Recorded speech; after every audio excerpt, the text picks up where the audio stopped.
What is the time zone in the Philippines, right? We're thinking about hiring a virtual assistant, and then we've heard, oh wow, you should hire somebody in the Philippines. It just sends up a lot of scary thoughts of like, but they're clear on the other side of the world. What is their time zone?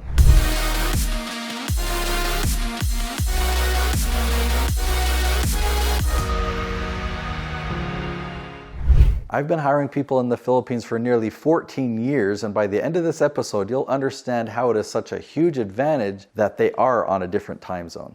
Now, it is a distant memory, but I remember back to 14 years ago when I was first learning how to hire virtual assistants overseas, and I was a little bit intimidated. But I was taught something that has stuck with me, and it is so true. My friend John Jonas talked to me about the concept of working while you sleep. So think about this. If I work 9 to 5, let's say I work an 8-hour day during daytime business hours, I finish my work at 5, guess what time it is over in the Philippines? It's about 7 a.m. 5 p.m. here is about 7 a.m. in the Philippines, which means as soon as I finish my work, my team is just getting started. So I can work, I can create systems, I can come up with tasks, I can assign them to my team, and then I finish for the day, I have my dinner, I enjoy time with my family, I go to sleep. When I wake up in the morning, my team has completely finished their work. Now, I currently have 23 full-time people in the Philippines, so it just takes this principle of working while you sleep to a whole new level because I put in my 8 hours and then I need to have my team put this on the screen. If you take 8 hours times 23 people, that's how many work hours are being put into my business while I sleep.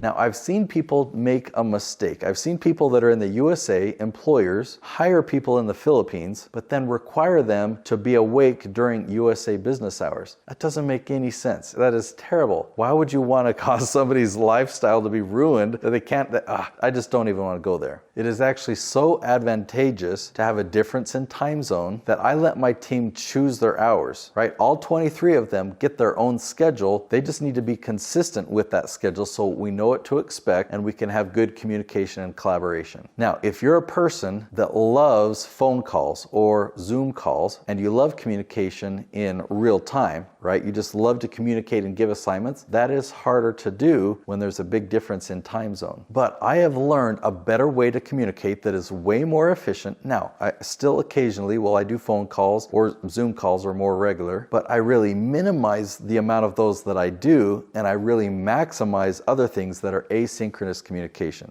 So think about the problems of an appointment. If I've got an appointment on my calendar at say 2 p.m. in the afternoon, well then I've got to make sure that I'm in my office at my computer at 2 o'clock. I don't have any control of my schedule around that day. If I have some errands that I want to run, I need to make sure I'm back. And what if the appointment then gets rescheduled or there's a no-show? Then I structured my entire day around this appointment that may or may not even happen. So some options are, if a client says, you know what, I have a question for you. Can we jump on Zoom? You can schedule that Zoom call. Or you can say, yeah, I'm happy to jump on Zoom. What's the question about? Maybe I can answer it quicker in another way, right? If I give them my calendar link and the Zoom call isn't for 3 days, which is good to set parameters like that intentionally, yeah, you can't just access me now and have me jump on Zoom. But if I ask that question like, well, what is the question that you have? What challenge are you facing? And they might respond with something that, oh, yeah, I can answer that in about 5 minutes. So instead of blocking something out on my calendar, I can just record them a video or I can record my screen and talk them through and show them. And typically that's way more helpful than getting on Zoom because it's going to take a lot more time. They're going to explain their backstory and the problems that they had. Then I can kind of give them an answer. Then I can go and I can show them. Whereas if they just tell me what their problem is, tell me what their question is, then I can get right to it.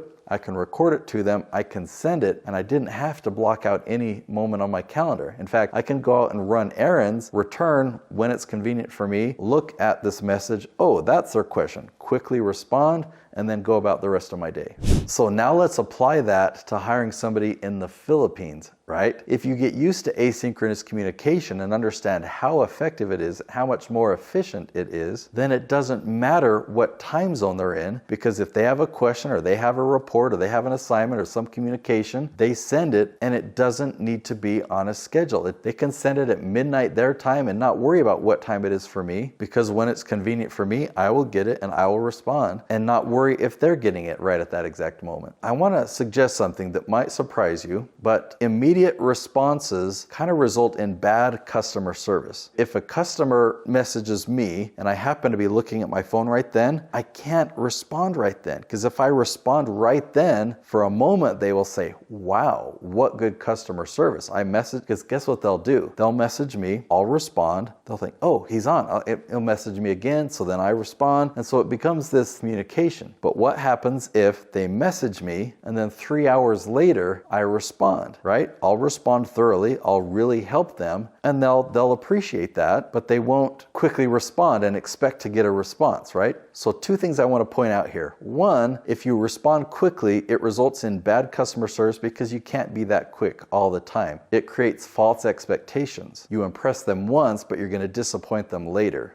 So what if my team in the Philippines is asleep? They ask a question during the daytime here, my team is asleep in the Philippines, they wake up and then they respond. It actually leads to better customer service and better expectations. They'll know that they'll get a response within 24 hours, but it helps them to be patient. Now, what if my client happens to be awake at 2 a.m. and they send a message, and then at 5 a.m. they've already gotten a response and they're like, whoa, this team is amazing, right? I don't want my team to respond immediately and have that dialogue go back and forth. It has that same problem of unrealistic expectations. But when my clients get a response and they see, oh wow, this came through at 5 a.m. or at 10 p.m. or something like that in their time zone, they think, wow, this company works around the clock, which we do.